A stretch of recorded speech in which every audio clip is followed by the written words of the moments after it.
High it's me plus welcome নতুন একটা ব্লগে। 16 ডিসেম্বর পার হয়ে গেছে, সো একটু লেট আপডেট। সো আমি প্রত্যেক বছরই এরকম পতাকা টাঙানোর চেষ্টা করি, আর ফাইনালি যে শেষ, অ্যান্ড দেন আমি চলে যাই ল্যান্ডে।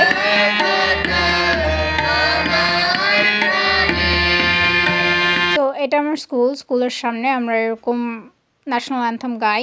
তীর মন্দির সোপানো তলে কত প্রাণ হলো বলিদান, লেখা আছে অশ্রু জলে। তারপর আরও অনেক কিছু বলে ওই দিনের সম্পর্কে, অ্যান্ড দেন আমরা মাঠে সবাই চলে আসি। আর এই যে গেমের তালিকা ক্যাটাগরিজ করা হয়েছে এইজ অনুযায়ী plus grade, and then start হয়ে যায়।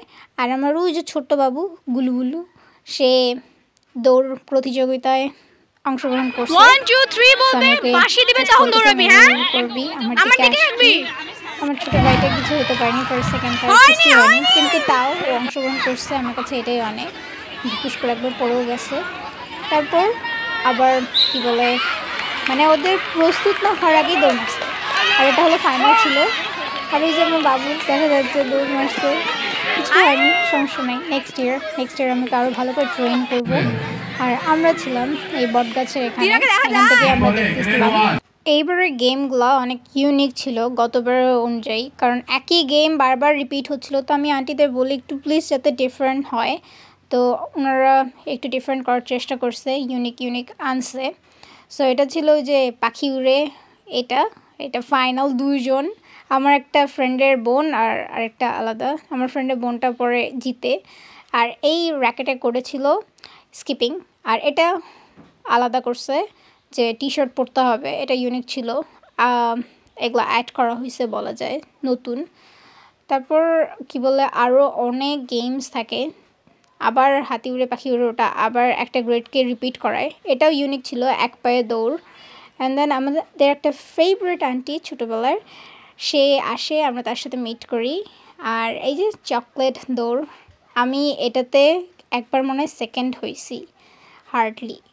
আমাদের এটা অনেকবার রিপিট হয়। হ্যালো হ্যালো হ্যালো হ্যালো বয়রা তুমি মাগো দিনা জুলি।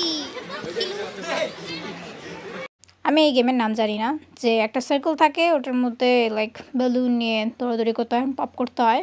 আর দূরে হচ্ছিল স্ট্যামে বল হিট করতে হবে, ওটা হচ্ছে ছেলেদের। আর এদিকে মোরগ লড়াই, আমার কিছু ভাইরা খেলতেছিল। তারপর আমার স্পোর্টস গার্ল অ্যান্ড কিছু ছোটো বোন, যারা এই যে শুরু করে প্লেট মাথায় নিয়ে দৌড়। যদিও এটা খুবই পচা সাউন্ড আসছে যখন আমি বলি কেন প্রেশার কমে হয়েছে, বাট আমি ভালোভাবে বুঝাইছি, অনেক আপসেট হয়ে যায় পরে। বাট কোনো ব্যাপার না, আমিও পারি নাই, আমার ছোটো বোনও পারে নাই, আমার ছোটো ভাইও পারে নাই। এই ইয়ারে মানে আমরা কিছুতেই ফার্স্ট সেকেন্ড কিছুই হয় নাই, সমস্যা নেই, নেক্সট ইয়ার আমরা হবই। সো আমাদের গেমটা ছিল, ওটা হলো একটা কাগজের উপর বা গামছার উপর রাখা হবে কিছু জিনিসপত্র, অ্যান্ড দেন ওটা আমাদের 1 মিনিট টাইম দেবে, আমরা ওটা মেমোরাইজ করবো, দেখবো, অ্যান্ড দেন দৌড়ে আসে এপাশে লিখবো। গতবার চেয়ার ছিল, এবার একদম হাঁটুর উপর লিখতে হয়েছে, বাট কোনো ব্যাপার না। প্রথমে ভাবছিলাম, আমরা প্ল্যান করছিলাম আমরা দৌড়াবো না, আমরা হেঁটেই যাবো, আমরাই তো না। পরে দৌড় মারছি কেন জান হুদাই, মানে উইয়ার্ড লাগতেছিল হাঁটতে। তো আমরা এই যে আঙ্কেল মিলন আমাদের টিচার, উনি আমাদের ইনস্ট্রাকশন দিচ্ছিল যে ভালো করে দেখো কী। তারপর ওগুলো দেখে আমরা দৌড় মারছি ওই পাশে লেখার জন্য। আর আমার পিছনে আমার ক্যামেরা দিদি হুমায়রা দিদি, ও আমরা অনেক হেল্প করছে এই ভিডিও করে দিতে। তো আমরা এই পাশে আসে 2 মিনিট পাই ওটা মেমোরাইজ করে লেখার জন্য। আমার না মনেই পড়তেছিল না, এত কিছু দেখছি সব মানে চেনা জিনিস, তাও মনেই আসতেছিল না, মনটা যে আমার কই ছিল। এত ইজি থিংস, তাও মানে আমার হাত ইভেন কাঁপতেছিল ভাই লেখার সময়, লিটারালি আমার পুরো হাত পুরো শেকিং, মনে হচ্ছে আমি কোন পরীক্ষা দিচ্ছি, অথচ এত ইজি জিনিস ছিল।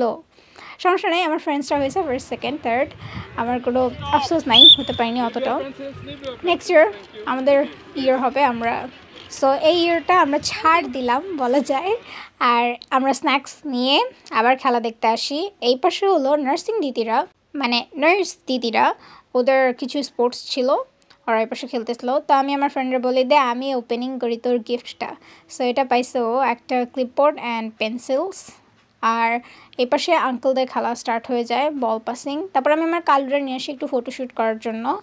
সো আমার সব ফ্রেন্ডরা ওরে কোলে নেয়, আমি ওর একটু খাইতে দিই বেচারা। আমি ওকে সাইকেলে আসি, ওই সাইকেলে আমি ওর কোলে নিয়ে আসছি এক হাত দিয়ে ধইরা। আর বাচ্চাদের এত এনার্জি, ওরা গান শুনেই নাচ শুরু করে দিচ্ছে। যেমন পারো তেমন তেমন সাজাতে অনেকে অংশগ্রহণ করছে, কিন্তু আমার নেওয়া হয়নি। তারপর বাড়ি চলে যাই, বিকালে আমার বেস্টি আসে, ওর সাথে আবার চলে যাই ল্যাম্বে। তখন 2টা থেকে প্রোগ্রাম শুরু হয়, নাচ গান কবিতা। এই যে ছোটো বাচ্চারা ছিল এরাও দিচ্ছে, সবাই দিচ্ছে। এটার একটা কাহিনী আছে, আমরা এই নাচ পুরো কমপ্লিট করি, কিন্তু লাস্টে আর হয়ই নাই দেওয়া। আমার এত আফসোস লাগে যখন এই গানটা শুনি অথবা নাচটা দেখি। আমরা ফুল এনার্জি দিয়ে নাচতাম এই গানটায় যখন আমাদের প্র্যাকটিস করা দিত। তারপর আমার দিদি, মায়েরা দিদি, ও আবৃত্তি করে অনেক সুন্দর হয়েছে।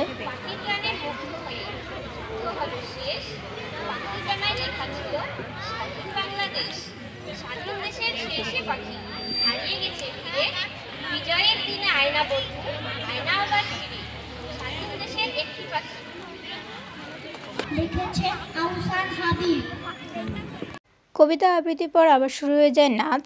এটা আমার ছোট বোন আকৃতি, যে খুবই অ্যানিমাল লাভার আমার মতো, সে নাচ দিয়েছিল, অনেক ভালো নাচছে, ওর স্টেপসগুলো অনেক ভালো ছিল। তারপর আসে প্রজাপতি। এটা আমার লাইফের ফার্স্ট সং ছিল, যেটাতে আমরা নাচছি। যখন আমরা ছোটোবেলায় নাচ শিখতাম তখনকার ওটা আমার ফার্স্ট সং ছিল এবং ফার্স্ট ডান্স ছিল স্টেজে। আর আমাদের সময় এরকম সুন্দর প্রজাপতি পাখা ছিল না, আমাদের সময় হ্যান্ডমেড ছিল। ওটাও সুন্দর ছিল, আমি বলতেছি না ওটা খারাপ, কিন্তু ওটা অনেক ইউনিক ছিল। সেলিম স্যার আমাদের সুন্দর করে কাগজ দিয়ে কেটে সুন্দর করে রং করে, অনেক ইউনিক, ওরকম না মানে অনেক সুন্দর, মানে স্ট্যান্ডার্ড ছিল অনেক। এখন তো এগুলো কাস্টমাইজ পাওয়া যায়, আর তখন তো মানে কাস্টমাইজ না, মানে এগুলো তো রেডিমেড পাওয়া যায়। আর আমাদের এগুলো সুন্দর ছিল অনেক, তো আমার এটা অনেক মনে করাই দিচ্ছিলো আমাদের ছোটোবেলার কথা। তারপর এই যে আবার শুরু হয়ে যায় কিছু নাচ টাচ। তারপর নাচ টাচ দেখে আমরা আবার একটু বাইরে যাই, মানে একটু আশেপাশে ঘোরাঘুরি করি।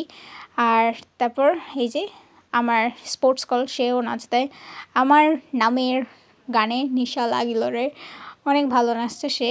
তারপর একটু খানা পিনা করতে চলে যাই, ফুচকা আমার ভালো লাগে নাই, একটু টকটা মানে কম ছিল তো ওই জন্যই। তারপর একটু আসি, দেখি নাচ টাচ, অরিত্রী দিদি, তারপর আমি ওই দিদির নাম ভুলে গেছি, বাট আমি ওরা চিনি। আমরা ওদের নাচ টাচ দেখে এবার চলে যাই প্রাইভেটের উদ্দেশ্যে, কারণ ওই দিন আমাদের প্রাইভেট ছিল। সো আমি আর আমার বেস্টি রওনা দিই। প্রাইভেট শেষ করে আমরা আবার একটু খাওয়া দাওয়া করি। আর ভাই চাঁদটা যা সুন্দর উঠছিল না ওই দিন, তো আমরা চিতই খাইটায় আমি বাইরে রওনা দিই। আর এগুলাই ছিল কিছু ছবি আমি ওই দিন তুলছি। আর অনেক নাচ টাচ হয়েছিল, শেষে হুমায়রা দিদির নাচও হয়েছিল, আমি দেখতে পাইনি কারণ প্রাইভেট ছিল, চলে যেতে হয়েছে। দ্যাট ওয়াজ অল অ্যাবাউট আমাদের 16ই ডিসেম্বর। আমাদের 16ই ডিসেম্বর এভাবেই করি। Thanks for watching, by.